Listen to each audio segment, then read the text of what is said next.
I don't feel like I actually have to ask this question, but is anybody in this room ready to send Donald Trump back to 1600 Pennsylvania Avenue?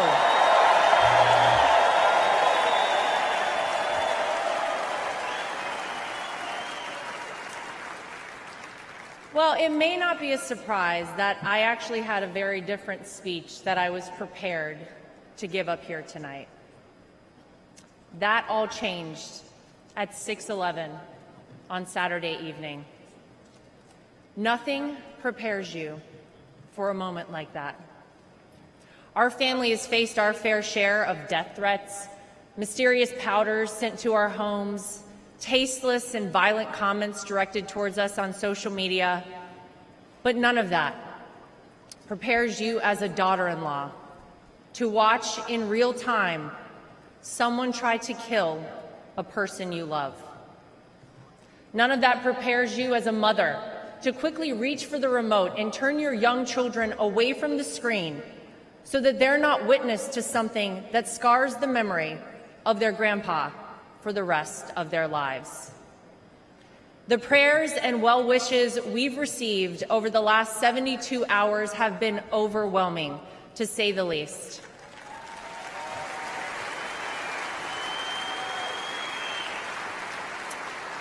And my heart goes out to the family who lost a husband and a father because of this senseless act.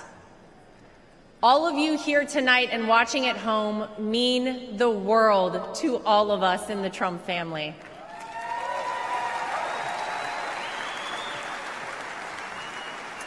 If Donald Trump has shown us anything, it's that when it feels impossible to keep going, those are the times we must keep going.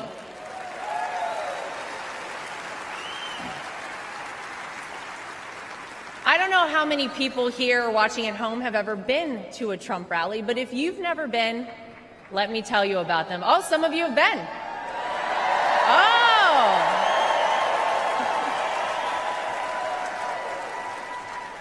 Regardless of how the media have painted these rallies, you would be hard-pressed to find and to join a happier group of people coming together over their love for the greatest country on earth, the United States of America.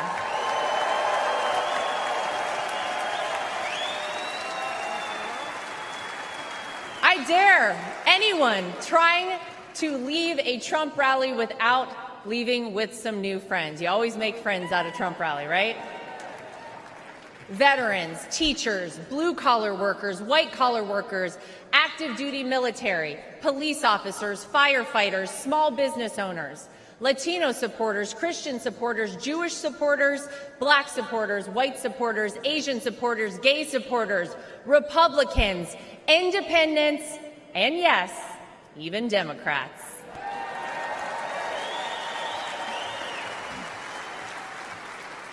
At a Trump rally, you're not viewed as your profession, your religion, or the color of your skin. You're viewed as one thing: an American.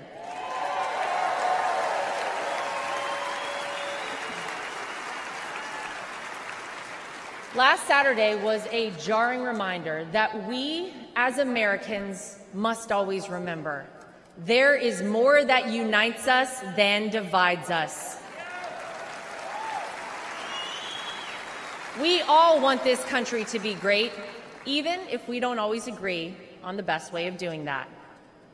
And with every bone in my body, I can tell you that all Donald Trump wants to do and has ever wanted to do is make this country great again for all of us.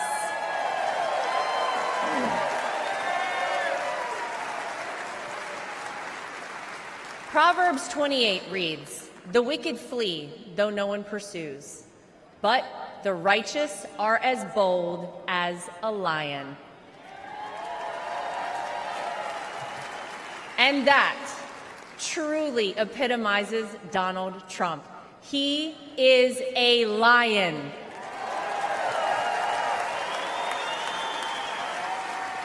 He is bold, he is strong, he is fearless, and he is exactly what this country needs right now.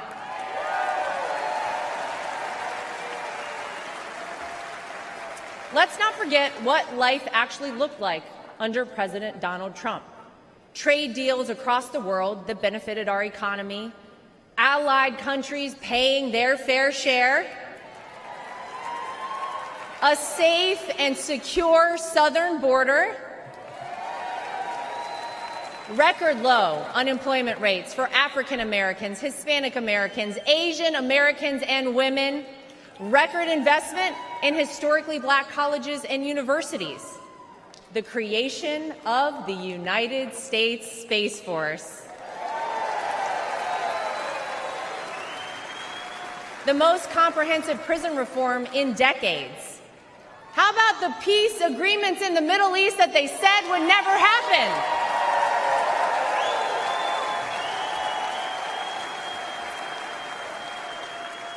The largest tax cuts in American history, our energy independence,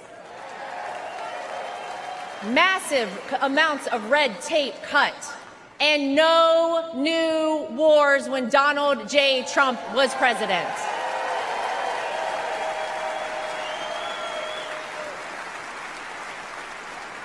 Maybe, most importantly though, you could actually feel it in your everyday life. Now, you didn't have to love everything that he tweeted, but you cannot deny you were better off when Donald Trump was in office. Americans were finally able to start saving money. Home prices were affordable, and gas hit a low of $1.87 a gallon.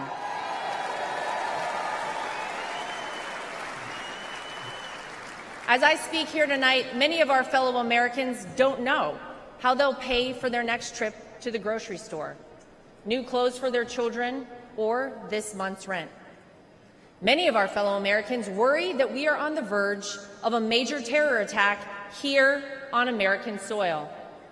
Many of our fellow Americans don't think their own children will be able to establish a better life than they themselves currently have. Many of our fellow Americans are right now sitting and wondering how on earth this country could have moved in the wrong direction and so quickly. The Democrats and the media know that they cannot convince you, the American people, that your life is better off now, because it's not. So what will they do? They'll try to sell you on some outrageous narrative about the terrible things that Donald Trump will do if he becomes president. But you don't have to imagine what it would be like. All you have to do is remember what it was like.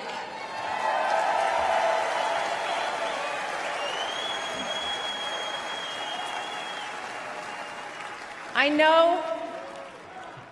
Oh, yeah.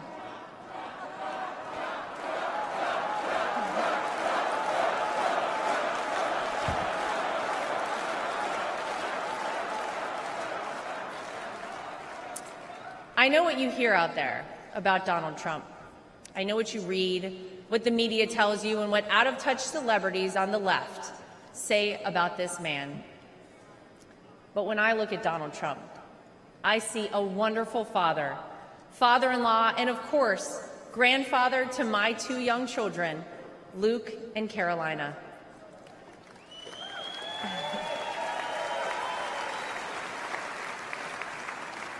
I know that I'm lucky enough to get to call him my father-in-law and see him a little differently than all of you. But it's through that lens that I sometimes wish more people could see him. This is a man who has sacrificed for his family and a man who has truly sacrificed for his country.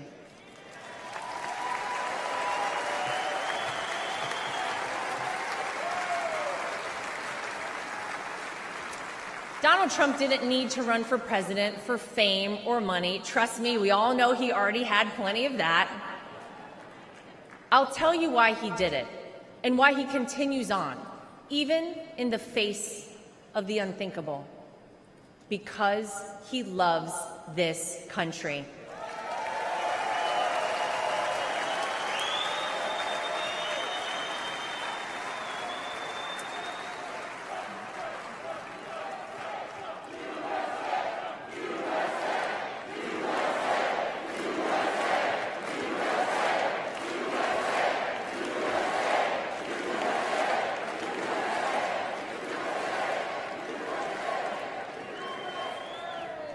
He did it for his grandchildren, for your children and grandchildren, and for the generations to come. I have seen this man dragged through hell and back, in and out of courtrooms, indictments, impeachments, mugshots, and even an assassination attempt. And yet, he has never backed down.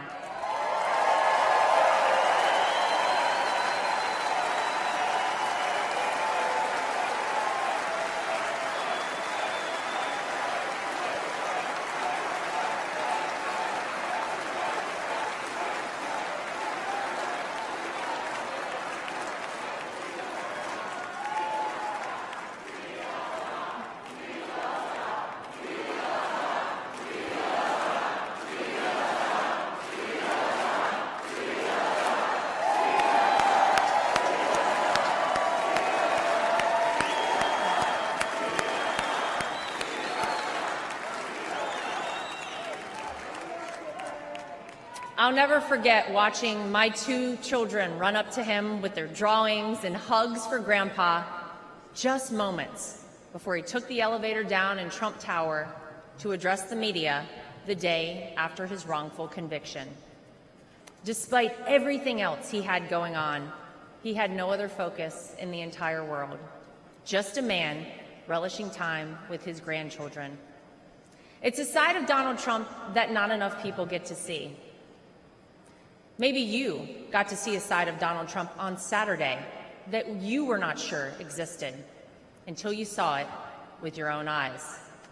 Martin Luther King Jr. once famously said, "The ultimate measure of a man is not where he stands in moments of convenience and comfort, but where he stands at times of challenge and controversy."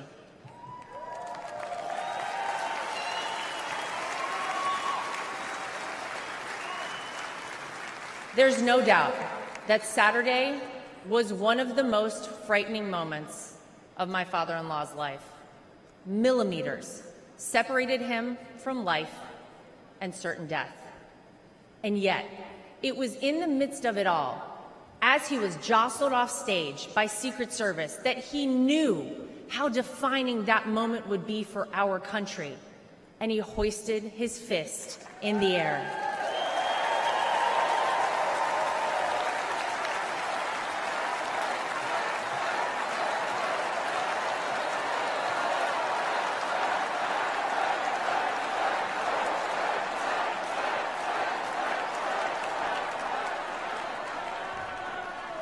It was not just for the audience at the rally, not just for his supporters tuning in, but for all of America. And as a signal to the world that no matter what, America will always prevail.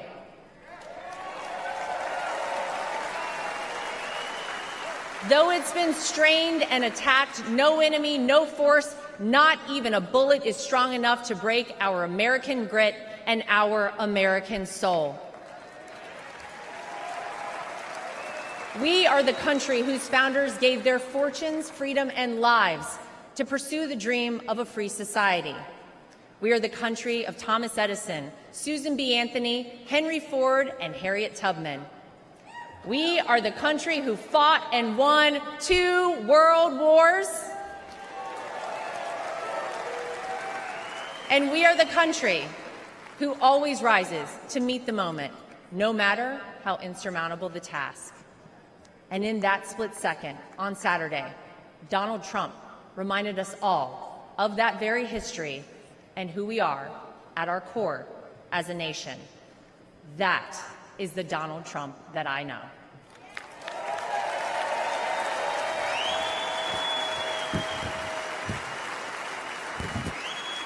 He is an American who conquered the business world, an American who made himself a household name, an American who was beloved by politicians and fellow celebrities for decades until he ran for office with an R next to his name. An American whom even Barack Obama admits people consider the American dream. And instead of sailing off into the sunset after an illustrious real estate and television career, he decided to give back.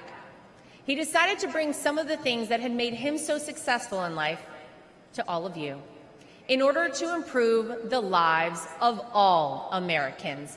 Black, white, brown, gay, straight, all Americans, because that's the man that Donald Trump is.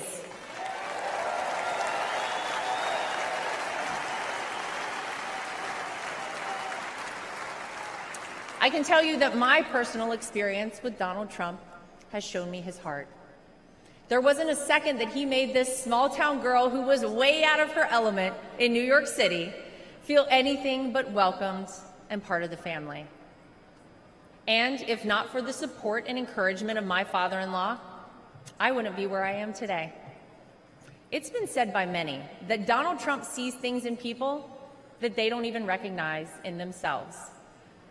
In 2016, when he asked me to help him win my home state of North Carolina,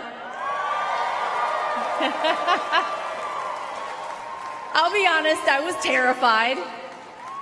I had no idea how I would make it happen, but he knew I would, and I did. When I was given an opportunity to join a television network as a commentator, it was the push and support of my father-in-law that gave me the confidence to take that job. Always the first one to call or text me after a TV hit and tell me, "Great job, keep going." Not bad, right? Or even a few months ago, when he called and asked me to be the co-chair of our party,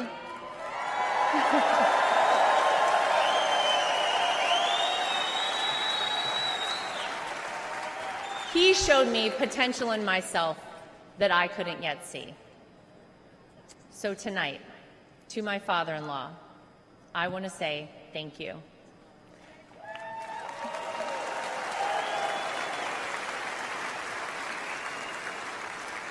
Thank you for your resilience. Thank you for continuing on. Thank you for raising wonderful kids. Thank you for being an amazing grandfather. Thank you for never giving up on me. And thank you for never giving up on our country.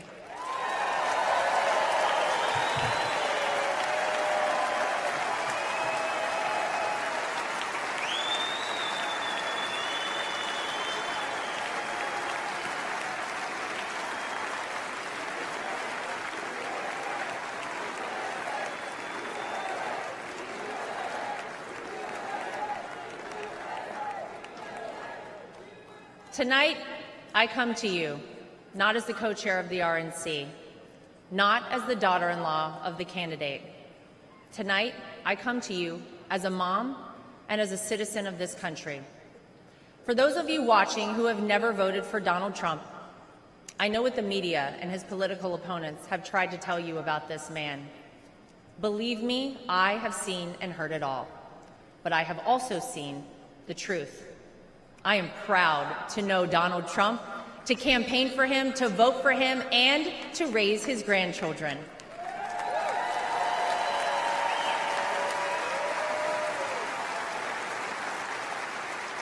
He will do what is necessary to protect you, protect your family, and protect this country. Because Donald Trump wants us all to be successful, to be safe, to be happy, to be strong, and to be great again.